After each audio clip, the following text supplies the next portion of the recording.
teman-teman, perkenalkan nama saya Dian Olivia Manurung, saya dari Stasi Santo Paulus Salvatia dan dari lingkungan Santo Paulus. Nah, di sini saya akan bercerita tentang Yusuf yang dijual ke Mesir oleh saudaranya sendiri. Ya, Yusuf. Yusuf adalah anak dari Yakub. Yakub sangat menyayangi Yusuf lebih dari saudaranya yang lain, sehingga Yakub membuat sebuah jubah yang sangat indah kepada Yusuf, yang membuat saudara-saudaranya yang lain cemburu kepada Yusuf. Berdasarkan perhitungan usia antara Yusuf dan Yakub, Yakub saat berusia pada saat itu Yakub berumur 91 tahun. Ketika itulah Yusuf lahir. Oleh karena alasan itulah Yakub sangat menyayangi Yusuf lebih dari saudara-saudaranya yang lain. Nah, kebencian saudara-saudaranya datang karena Yusuf menerima mimpi. Ketika dia berumur 17 tahun, Yusuf telah menerima visi dari Tuhan melewati mimpi. Nah, ada dua mimpi Yusuf.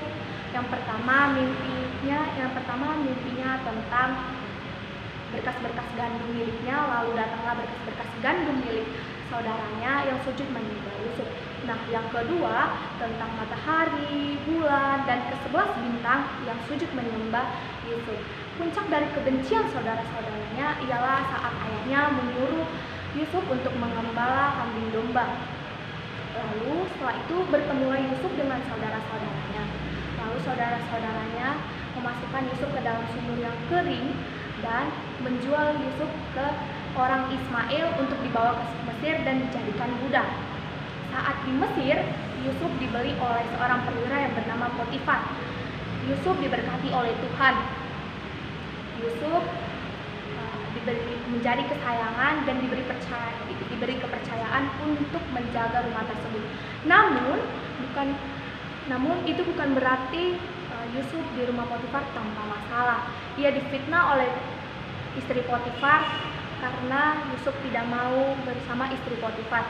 Lalu Yusuf dimasukkan ke penjara dan bertemu dengan dua orang, yaitu juru minum dan juru roti raja, yang masing-masing telah memiliki mimpi yang benar ditafsirkan oleh Yusuf. Singkat cerita, juru minum setelah dibebaskan dan dikembalikan ke jabatannya, sedangkan juru roti dihukum mati sesuai dengan tafsiran yang disampaikan oleh Yusuf. Lalu setelah itu, 2 tahun kemudian, Raja Firaun bermimpi dan mempertanyakan apa arti mimpinya tersebut. Lalu juru minum teringat akan Yusuf dan mengatakannya kepada Raja Firaun. Lalu Raja Firaun memanggil Yusuf dan Yusuf berhasil menafsirkan mimpi raja tersebut. Lalu singkat cerita, bencana kelaparan pun tiba. Yusuf dan saudara-saudaranya kembali berjumpa. Raja Firaun mendengar berita itu dan Raja Firaun mengatakan kepada saudara-saudaranya dan beserta ayahnya untuk pindah ke tanah Mesir. Dia akan memberikan sebuah hadiah, yaitu tanah yang sangat megah yang untuk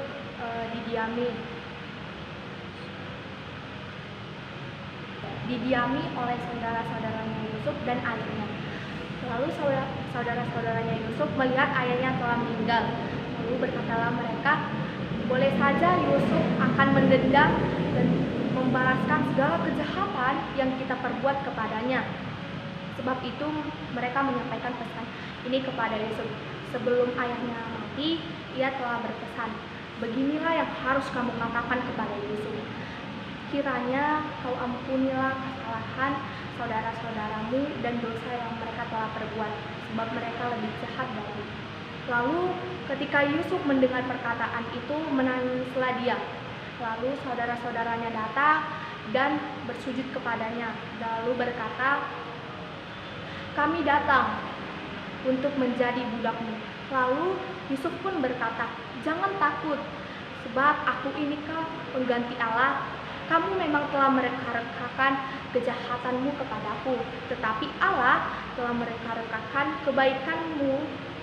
Lalu Yusuf berkata, jangan takut, Aku akan menanggung semuanya. Aku akan menanggung dan menafkaimu beserta anak-anakmu. Nah, ada 4 sikap yang harus kita teladani dalam sikap sehari-hari. Yang pertama, takut akan Tuhan, pengampunan, rendah hati, dan mudah memaafkan. Nah, teman-teman, terima kasih telah menonton video sampai akhir. Jika ada salah kata atau salah kalimat, mohon dimaafkan. Jangan lupa like, comment, share, and subscribe. Bye-bye.